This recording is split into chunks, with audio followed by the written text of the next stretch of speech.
Bonjour tout le monde et quel bonheur de vous retrouver sur Massa Délices. Aujourd'hui, je vous propose la mayonnaise maison. Alors, pourquoi préparer sa mayonnaise à la maison? Premièrement, parce que vous allez avoir quelque chose de bon et de frais.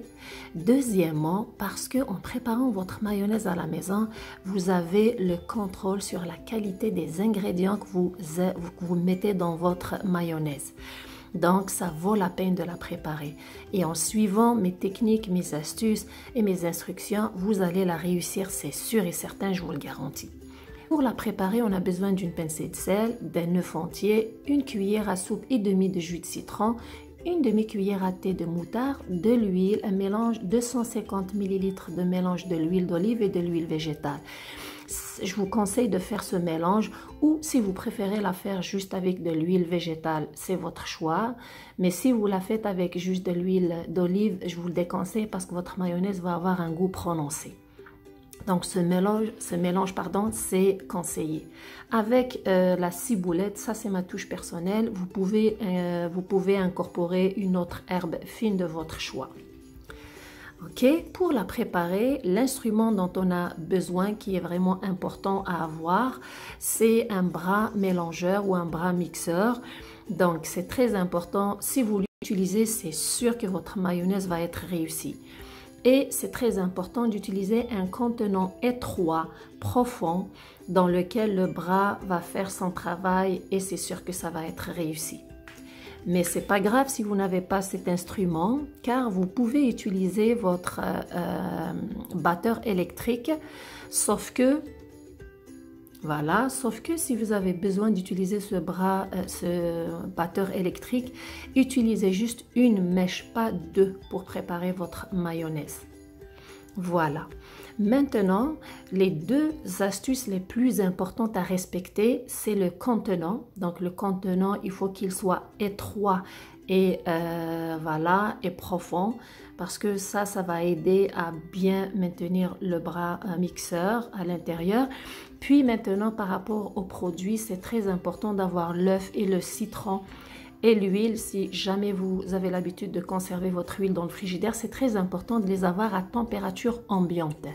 L'œuf, si jamais vous avez oublié par exemple de le sortir du frigidaire, vous pouvez le tremper dans un petit peu d'eau tiède à chaude entre 1 à 2 minutes, c'est très important. Voilà, donc il faut vraiment les avoir à la température ambiante.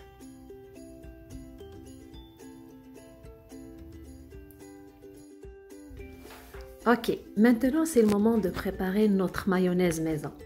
La première chose à faire, c'est de mettre l'œuf. Voilà. Par la suite, on rajoute la pincée de sel.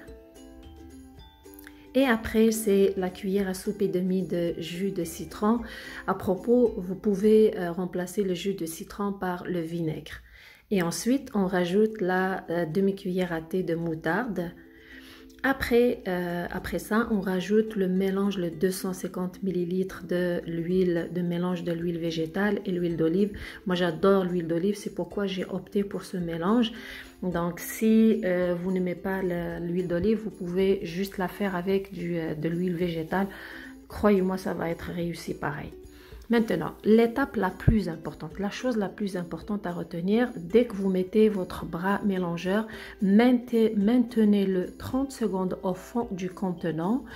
Après ces 30 secondes, vous avez le droit de le bouger tout à l'intérieur de tout le contenant, de le soulever sur la surface et afin de s'assurer que vous avez mélangé tous les ingrédients.